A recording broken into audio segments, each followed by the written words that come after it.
तो बेसिकली आपका अंदर ये प्रॉब्लम जो स्टार्ट हुआ है ये आपका अंदर जिम करने के कारण से, वेट लिफ्टिंग करने के कारण से ही हुआ है। हाँ हाँ हाँ हाँ। L5S1 में आपको चोट पहुंचा है, इंटरनल चोट पहुंचा है। पीठ में आपको 2 दिन बहुत दर्द हुआ था, 2 से 3 दिन बहुत दर्द हो गया था, आपको उठना बैठना आपके लिए करीब मुश्किल हो गया था। हाँ, 8 दिन करीब बहुत ज्यादा हो गया आठ था दिन मुझे। अच्छा, हाँ उसके बाद हाँ आपने जिम बंद कर दिया है ना अभी? हाँ, मैंने तो बिल्कुल बंद कर दिया है 2 साल से। अच्छा, तो आपका अंदर erectile dysfunction, timing, low libido, ये सब प्रॉब्लम स्टार्ट हो गया उसके बाद से ही? जी जी सर जी, थोड़ा थोड़ा करके फिर होता चला गया, फिर बढ़ता चला गया। अच्छा, ठीक। जी सर। तो नमस्कार दोस्तों, मैं अक्सर बहुत बार बोल चुका हूँ कि जिम के अंदर वेट लिफ्टिंग करने से भी कई बार न्यूरोजेनिक इरेक्टाइल डिस्फंक्शन आपका अंदर उत्पन्न हो सकता है।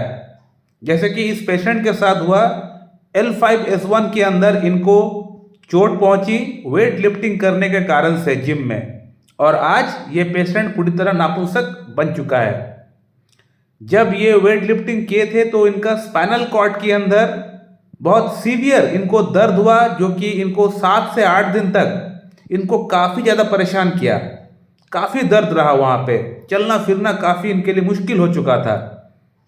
तो अभी इस पेशेंट का अंदर न्यूरोजेनिक इरेक्टाइल डिस्फंक्शन स्टार्ट हो चुका है। इनका अंदर इरेक्टाइल डिस्फंक्शन की प्रॉब्लम हो रहा है, लो लिबिडो की प्रॉब्लम हो रहा है, इनको सेक्स करने का मन बिल्कुल भी नहीं कर पा रहा है। तो अभी कंडीशन कुछ इस प्रकार का हो चुका है। ट्रीटमेंट तो बहुत जगह से किया हुआ है इन्होंने, लेकिन कुछ खास परिणाम इनको नहीं मिला हुआ है। जैसे कि मैं ऑलरेडी बता चुका हूँ कि ये जो प्रॉब्लम है, इस प्रॉब्लम का इलाज एकमात्र होम्योपैथी में है। होम्योपैथी को छोड़ के किसी और पैथी में इसका कोई खास ट्रीटमेंट नहीं है। होम्योपैथी के अंदर भी पेटेंट देंगे, टॉनिक देंगे, कॉम्बिनेशन देंगे, रेगबेक का इतना नंबर, डमियाग्रा प्लांट देंगे, डमिया प्लांट देंगे, डमियागा फोर्ट देंगे, R41 देंगे, तो प्रॉब्लम ठीक नहीं होगा। प्रॉब्लम ठीक तभी हो पाएगा जब आप पेशेंट का थॉरोली केस हिस्ट्री करके क्लासिकल होम्योपैथी प्रैक्टिस करेंगे, आप सिंगल मेडिसिन पेशेंट को देंगे, पेशेंट का लक्षण को मिला के, तभी जाके पेशेंट का प्रॉब्लम ठीक हो पाएगा। जैसे कि अभी इस पेशेंट को मैं स्टार्टिंग में दिया हूँ hypericum 0/1 and 2 for the starting 1 month. इसके बाद हम रिजल्ट देखेंगे पेशेंट का अंदर कि क्या चेंजेस आ रहा है, कितना इंप्रूवमेंट हो रहा है। अगर हाइपरिकम से इंप्रूवमेंट होता है तो हम आगे हाइपरिकम को इंक्रीज करेंगे, otherwise I will shift to next medicine, that is causticum. तो हाइपरिकम मैं पेशेंट को क्यों प्रिस्क्राइब किया हूं, ये जानना बेहद जरूरी है। दोस्तों, हाइपरिकम जो मेडिसिन है, ये मेडिसिन जाना ही जाता है स्पाइनल कॉर्ड के अंदर, यानी रीढ़ की हड्डी में अगर कोई प्रॉब्लम अगर उत्पन्न होता है, वहां पे अगर कोई इंजुरी हो जाता है, तो हाइपरिकम जो मेडिसिन है इसके बारे में हम लोग सोच सकते हैं। इसका फर्स्ट लाइन जो एलन स्किनोड में लिखा है, अगर इसको अगर आप पढ़ेंगे तो आपको समझ में आ जाएगा कि हाइपरिकम किस तरह की मेडिसिन है। इसका फर्स्ट लाइन में यही लिखा गया है कि mechanical injuries of spinal cord, bad effects of spinal कंक्यूशन।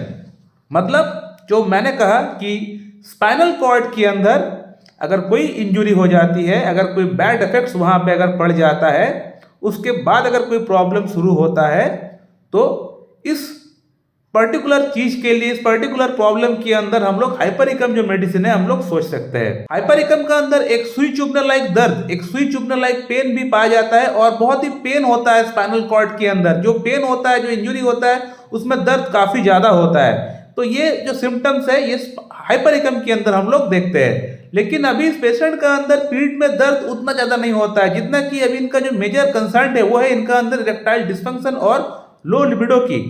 लेकिन मैं पेशेंट को प्रिस्क्रिप्शन किया हूं हाइपरिकम, बिकॉज मैंने पेशेंट का जो प्रॉब्लम है, उसका जो कॉजेशन है, उस पर मैंने जोर डाला है। वहां पे इंटरनल चोट भी कुछ जरूर पहुंचा था, जिसके बाद से ही उनका अंदर इरेक्टाइल डिस्फंक्शन, लो लिबिडो की प्रॉब्लम स्टार्ट हो गया।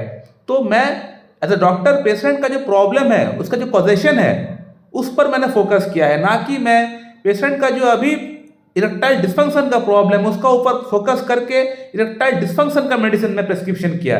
अगर इरेक्टाइल डिस्फंक्शन का मैं ट्रीटमेंट किया होता तो पेशेंट को मैं एग्नस कैस्टस, कैलाइडियम, सिलेनियम, इस तरह की जो मेडिसिन होती है वो मैं प्रेस्क्राइब किया होता, लेकिन मैं पेशेंट का जो कॉजेशन है उस पर मैंने फोकस किया और उस पर फोकस करके ही ट्रीटमेंट मैंने स्टार्ट किया हुआ है। पेशेंट का फीडबैक क्या आता है आफ्टर 1 मंथ मैं आप लोगों को बताऊंगा। आफ्टर 1 मंथ अगर इंप्रूवमेंट होता है, हाइपरिकम का जो डोज है उसको बढ़ाऊंगा, इंक्रीज करूंगा, otherwise I will shift to causticum. तो ये होता है क्लासिकल ट्रीटमेंट। यहाँ पे मैं कॉस्टिकम और हाइपरिकम को दोनों को एक साथ प्रेस्क्राइब में नहीं किया हूँ। अगर प्रेस्क्राइब कर दिया होता तो ये खिचड़ी बन जाता, कोई दवा काम नहीं करता। तो कॉस्टिकम पहले मैं देख लेता हूँ कि कितना अच्छा इंप्रूवमेंट हो रहा है, क्योंकि पेशेंट का जो कॉजेशन है उसका ऊपर फोकस करके मैं हाइपरिकम दिया हूँ। कॉजेशन से कई बार इंप्रूवमेंट अच्छा हो जाता है। इनकेस अगर इंप्रूवमेंट ना हो पाए तो कॉन्स्टिट्यूशन जो रेमेडी है, सिम्टम्स के अकॉर्डिंग कॉस्टिकम रेडी है, मेरे पास रखा हुआ है।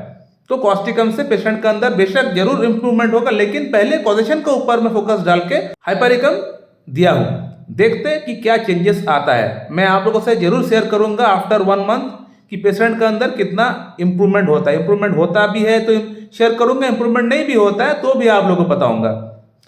सो माय डियर फ्रेंड, मैं इस वीडियो को यहीं पे एंड करता हूं। So thank you very much and have a good day.